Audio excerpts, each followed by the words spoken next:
ሰላም ክቡራትን ፍትዋትን ተመልከትና ንለምውን ከም ትልሙድ ብሓደ ሓድሽን እዋናውን ዝኾነ ሓበሬታ ናባኹም ኣቢልና ኣለና ናይ ሎሚ ዛዕባና ዝኸውን ድማ ብዛዕባ እቲ ኣብ ኣዲስ ኣበባ እንዳነበረ በቱ ፍሉጣት ስራሕቱ ድማ ምስ ህዝቢ እውን ብጣዕሚ ብፅቡቕ ኣመለኻኽታ ዝረአይ ዝነበረ ሓደ ስነ-ጥበባዊ ሓውና እዩ ክኸውን ማለት እዩ እንታይ ኮይኑ ናበይ ከይዱ ኣበይ ፀኒሑ ሕጂ ናበይ ተመሊሱ ንዝብል ነገር ብብዙሓት ሕቶታት ኮይኑ ፀኒሑ እዩ ማለት እዩ እዚ ጉዳይ እዚ ንሎሚ ድማ ምልእ ኣቢለ ኣጠቕልል ኣቢለ ድማ ነዚ ጉዳይ እዚ መን ከም ዝገበሮ ነቲ ኣብ ዝዋኑ ዝተገበረ መጭወይቲ ወይ ድማ እቲ ተወሲዱ ዝተባሃለሉ ምክንያት መን እዩ ወሲድዎ ንዝብል ነገር ጠቕልል ኣቢለ ሒዞልኩም ቀሪባ ኣለኹ ማለት እዩ እስካብ መወዳእታ ድማ ምሳይ ክትፀንሑ ክትከታተሉኒ በዚ ኣጋጣሚ ብክብሪ ይዕድም ማለት እዩ እቲ ሰብ መን እዩ ንዝብል ድማ እቲ ሓውና ኣብ ኪነት ጥበብ ወይ ድማ ኣብ ስነ-ጥበባዊ ስራሕትታቱ ዝለዓለ ተፈታውነት ዝረኸበ ዳንኤል መለስ ክኸውን ዳንኤል መለስ ብጣዕሚ ዘገርም ነገራት እንዳፈፀመ እንዳሰርሐ ንብዙሓት ድማ ዘገርሙ ስራሕትታት እንዳቅረበ ምስ ሰብ ዝተላለየሉ ምስ ማሕበረሰብ ኣብ ሚድያ እውን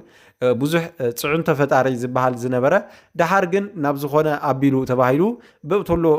ዳሃዩ ኣጥፊኡ ፀኒሑ ነይሩ ማለት እዩ ሕዚ ግን ብዙሕ ነገር ብዛዕባኡ ይዝረብ ኣሎ ማለት እዩ ክቡራት ተኸታተልቲ ነዚ ድማ ብፍላይ ቤተሰቡን ካልኦት ፈተውትን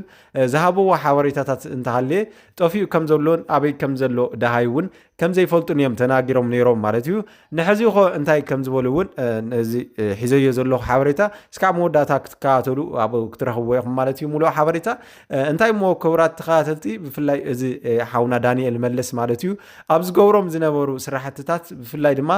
እቲ ኣብ ኤርትራ እውን ዘለዎ ተፈታውነትን ኣብ ኣዲስ ኣበባ ኮይኑ እውን ዝግበር ዝነበረ ኩሉ ነገራት እንዳተፃወረ ማለት ኣብ ልዕሊ ተጋሩን ኤርትራውያን ዝግበር ዝነበረ ዕለት ገፈፉዶ ዕለት ተኣሰሩ ዕለት ድማ ይሳቀያሉ ኣብ ቤት ማእሰርቲ ዝብል ወረታት ንዕኡ ተፃዊሩ ድማ ብዙሕ ነገር ስራሕትታት እንዳሰርሐ ዝመፀ እዩ እዚ ስነ-ጥበባዊ ሓውና ማለት እዩ ንሕዚኡ ድማ ካብ ኤርትራ ከም ዝተመለሰን ኣብ ኤርትራ እውን ከም ዝነበረን እዩ ተገሊፁ ዘሎ ብምንታይ ምክንያት ከይዱ ንዝብል ነገር ብዙሓት ሰባት ክዘራረብሉ ፀኒሖም እዮም ድሕር ብዙሕ ኣለሻን ድሕር ብዙሕ ዳሃዩን ድማ ሕዚ ካብ ኤርትራ ናብ ማለት እውን ካብ ኣስመራ ናብ ኢትዮጵያ ብትግራይ ኣቢሉ ናብ ኣዲስ ኣበባ ከም ዝመፀ እዩ ዝሕበር ዘሎ ኣብ ትግራይ እውን ብዙሓት ነገራት እንዳገበረን ከምኡ እውን ብዙሕ ዝበለ ሰዓታትን መዓልታት እውን ከም ዝፀንሐን እዩ ዝንገር ዘሎ ማለት እዩ ክቡራት ተኸታተልቲ ኣብ ኣዲስ ኣበባ ድማ ሕጂ ከም ዝተራእየን ዘለዎ ናይ ጥዕና ኩነታት እውን ኣብ ደሓን ዝበሃል ዘሎ ከም ዝኾነ እዩ ዝንገረሉ ዘሎ ብፍላይ ድማ ቤተሰቡን ዘመዱን ድማ ነዚ ዘለዎ ኩነታት ብጥብቂ ይከታተልዎ ከም ዝፀንሑን ዳሃይ እውን ኣብ ምድማፅ ይፀንሑ ከም ዝነበሩን ኣብ ዝሓለፈ ሰዓታት ይዝረብ ነይሩ ይኹን ዳ እምበር እቲ ሓበሬታ ምንም ዓይነት ነገር እውን ናብ ኢዶም ከም ዘይበፅሕ ዝነበረ እዩ ዝንገር ዘሎ ዝናገሩ ዘሎ ማለት እዩ ካብ ባዕሎም አንደበት ካብ ናቶም ካብ ወለዱም ካብ ቤተሰቡን ማለት እዩ እና ካብዚ ዝቐፀለ ድማ እቶም ወለዱ ዳንኤል ወድና ኣበይ ኣሎ ኢሎም ዘይጥይቕሉ ዓዲ ምስቲ ምዃኑ ኣብ ኤርትራ ኣብ ቤት ማእሰርቲ ከም ዝፀንሐ እዩ ዝዝረበሉ ዘሎ ማለት እዩ ዳንኤል እውን እንተኾነ ናብ ኣዲስ ኣበባ መፂኡ ከም ዘሎ ብፍላይ ኣፍቃሪቱ ድማ ኣብ ዝተፈላለዩ ሰዓታት ኣብ ዝተፈላለዩ ቅድሚ ሕጂ ማለት እዩ ትዛረቦም ዝነበረት ዘረባታት ዳሃይ ዳንኤል ክረክብ ኣይከኣልኹን ዳሃይ ዳንኤል ትፈልጡ እንተደኣ ሃሊኹም ሓቡርኒ ገለበልኒ እንዳበለት እውን ዝፀንሐት እያ እዛ ሓፍትና ማለት እዩ ብፍላይ ምልስ ኢልኩም ኣብቲ ናተይ ቻነል እውን ዘለኩም ቪድዮ ናታ ኢንተርቪው ወይ ድማ ናታ ቃለ መሕተት እውን እዚ ተዛረበቶ ቅንጭብ ኣቢለ ወይ ንእሽተይ ሕፅር ኣቢለ ሒዘልኩም ቀሪበ ነይረ እየ ማለት እዩ ክቡራት ተኸታተልቲ ኣትኹም እቲ ዝነበረቶ ኩነታት ክትርእይዎ ትኽእሉ ኢኹም ካብዚ ዝቐፀለ ድማ እዛ ሓፍትና እዚኣ ንዕኡ ብዙሕ ኣለሻ ይገብር ከም ዘለኹ ንዑ ድማ ክትሕጉዝኒ ይግባእ ክትብል እውን ንኩሉ ማሕበረሰብ ኣብ ሶሻል ሚድያ ወይ ኣብ ማሕበራዊ ሚድያ ወፂያ ማለት እዩ ክትዛረብ ፀኒሓያ ካብኡ ድማ ዝተበገሰ እቶም ዕሩኽቱን ካልኦቱን ይድግፍዋ ከም ዝነበሩን የተላልሽዎ እውን ከም ዝነበሩን እዮ እንዳተሓበረ ዝፀንሐ ማለት እዩ ካብ ባዕሎም አንደበት ካብቶም ስነ-ጥበባውያን ዕሩኽቱን ቤተሰቡን ከምኡውን ናታ ናይ በዓልቲ ቤቱ ዘመዱን ቤተሰባ እውን እንተኾነ ነዚ ጉዳይ እዚ ዕሽሽ ኢሎም ፀኒሖም ዝብል ወረታት እውን እንዳተሰምዐ ጭምጭምታ ማለት እዩ ክቡራት ተኸታተልቲ ፀኒሑ እዩ ካብዚ ድማ ዝተበገሰ እቲ ሰብ ዝህቦ ዝነበረ ግምት ምናልባት ምስ ስድራ ናይ ሰበይቱ ስኒት ዘይብሎም ዶ ኮይኖም ይኾኑ ዝብል ነገር እውን ንብዙሓት ሕሜታ አልዒሉ ነይሩ ማለት እዩ ብብዙሓት ጭምጭምታ አልዒሎም ነይሮም ካብዚ ዝተበገሰ ድማ ሕጂ ናብ አዲስ አበባ ከም ዝተመለሰን ኣብ አዲስ አበባ እውን ናይ ጥዕኑ ኩነታት ይከታተል ከም ዘሎን ምክንያቱም ምስቲ ዝነበሮ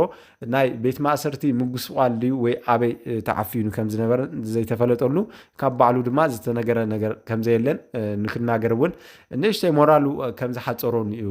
ዝናገሩ ዘለዉ ማለት እዩ ብቀረባ ዝረኸብዎ ሰባት ካብዚ ዝተበገሰ ድማ እቶም ዕሩኽቱ ማለት እዩ እቶም መሓዙቱን መሳርሕቱን